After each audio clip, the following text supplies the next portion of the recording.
Today on Hopped Up, we're going to be reviewing Attention Please by Bearded Iris.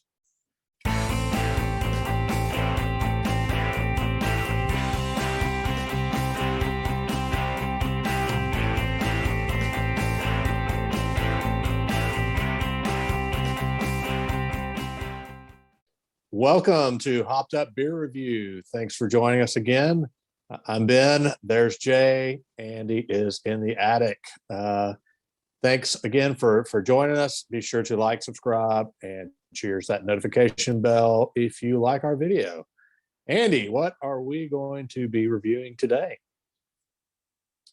Hey, y'all. We're having Attention Please by Bearded Iris Brewing Company out of Nashville, Tennessee. It is a double IPA.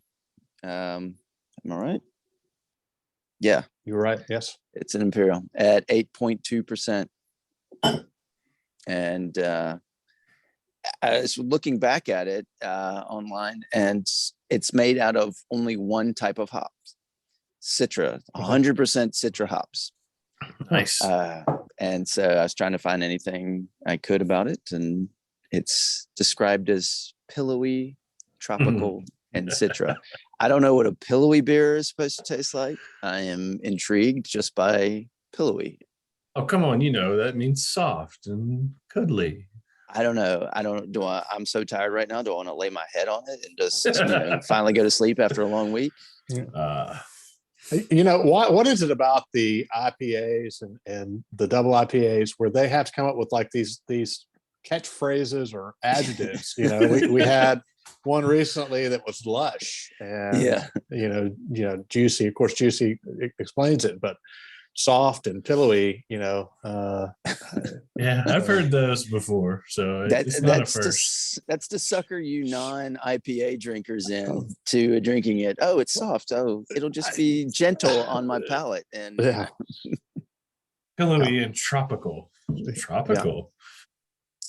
Yeah. So I think that's us. I think that's definitely a disguise waiting in the can for us. So let's crack it. Yeah, I'm thirsting. I think we all are extremely thirsty at this point. So excited to try just about anything. Even if it is a double IPA. Well, and other things to get you to drink it, they describe it as, I guess it goes along with the name. The name of the beer is Attention Please. And I'm quoting this from them. It's verbose yet smooth and always ready to have the last word. Okay. And if you can tell what a beer is going to taste like based on that, then you probably have a far superior beer review page than we do. I'm going to say a very bitter aftertaste is what I'm going to go with. Yeah. So trickery. I don't know, but this smells good. That Citra I like. The aroma is amazing. Definitely can smell the tropical. Yep. And very hazy. It's very it's like a double haze, but it doesn't describe itself as that. And definitely I've got some chunks there in mine. Cheers, maybe a little unfiltered. Yeah, maybe. Just suck it up, man. It's for research. Cheers, mates.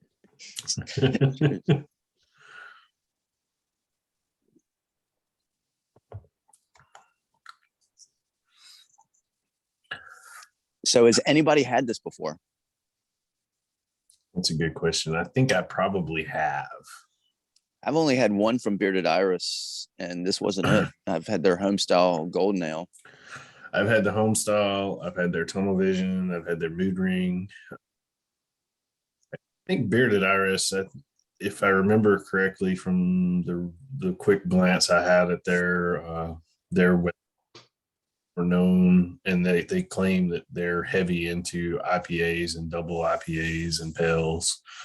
They do have other things like pills and porters, but they're very heavy on the IPA side. Um, yeah, you can definitely tell the citrus in it. If that's what pillowy tastes like, I don't, you know. Yeah, Yeah. I haven't had this either. Just to answer that question, I mean, it's definitely has that IPA flavor we've all come to know and love. I didn't see a descriptor on the IBUs. No, I haven't seen one either. Just the ABV, like you said, 8.2. Mm-hmm. And I mean, it's fairly hoppy. I have actually had it when I referred back to my Untapped. Sure. All right. Do we know anything else then about Bearded Iris, No. or do we have any other information? I know it was kind of sparse when we started Yeah. trying to look around. So, and they're out of Nashville, right? That's what we said. Okay. All right. Nashville, and they have, I think they have a tap room or a store in Germantown. So, All old right. Tennessee I'm area. having a hard time deciding what I want to rate this. I feel like that's probably what the silence is from all of us to some degree. You know, it definitely is I don't know. It's got elements I like about it, but then it's like, oh, I wanted so much more from it. But maybe that's me at the end of a long work week. You know, maybe if I did this on Sunday night versus Friday night, I'd be a little different. So you're saying it leaves some to be desired, but it has like these intrigues that pull you in, and it just holds you off. Because when when you pour it in that bouquet, the aroma hits you. It's like, oh wow, this smells great. I'm looking forward to it, and you taste that tropical feel to it. But then it's a little more. I mean, it's not too bitter at all for me. But I guess I was thinking I wanted a little more of the juice feel to it. Like I was, and looking at it and smelling it, and I was like, oh, this is going to be a great hazy IPA. And it was more just the regular double, the look, the smell of a juicy. And then, I mean, I'll drink it again. Don't get me wrong. I'm not going to push it away. Part of it, I think, is what you said originally when you were describing. They used one hop for it, so I think that limits where they go and how far they can go with it, and maximizing that versus blending hops. I'm by no means any type of brewmaster, but that would be my guess. So. Yeah, I think if you watch the show before, you realize that none of us are brewmasters in any regard. But we do enjoy having a beer together and talking about it, which is why we continue to do this, and appreciate, again, everybody watching. So wait, I thought attics were the ideal place to brew beer. And how do y'all not know? I've got my little micro brewery over here. Anyway, we haven't gotten that tour yet. That's maybe a later episode. So we want people to come back and watch. Special edition. It's called a teaser, Andy.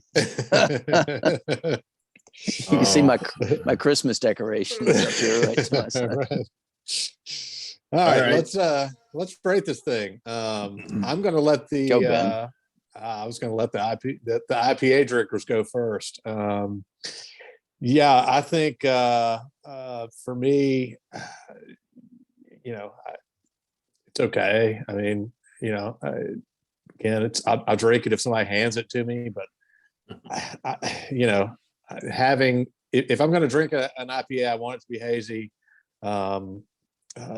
Preferably for me, if you're a IPA drinker out there, I'd probably stay away from this one. Honestly, it's just it has that bitter to it. The things that, as an IPA, I don't like. It's got all of those.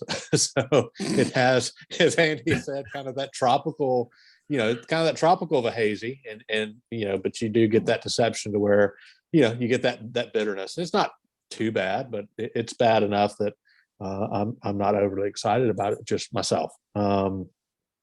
So I'm gonna probably put this where I put other IPAs in a similar. I'm gonna give it a 5. Wow. Right. Tough, All right, tough room. Yeah. Andy, you haven't Yeah. had this one, so I haven't had it. I do like it. I may have been a little deceptive on how I was talking about it earlier, but that's because after seeing it and smelling it, I was like, oh, this is going to be great. I'm going to give it 7.5. I like it. I would buy it. I would drink it again.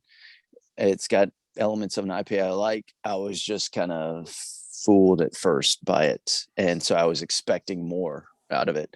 But it's not a bad beer. And so Bearded Iris, I know you're not going to take us to heart. So it's still a good beer, but it's a 7.5 for me. right, so I'll trail us off here. I actually do really like it.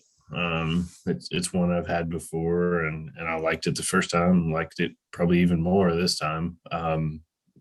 Simplicity of it, I guess, is something that I like. One hop, so it's one that I'll definitely try again if I can somewhere. I would love to try it on tap.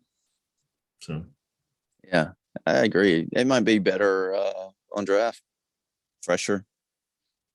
I'd be willing to give it a shot on draft as well. So Who's buying it though? The round's on us. Yeah. yeah. All right, that gives us a 6.8 for attention, please. Out Bearded Iris Brewing. So if you're an IPA drinker, I think there's something here for you. If you're not an IPA drinker like myself, maybe one to skip. Again, appreciate you guys watching us. Be sure to like, subscribe, and cheers that notification bell, and we will see you on a future episode. Thanks, everybody. Cheers, mates. cheers, mates. Cheers, mates.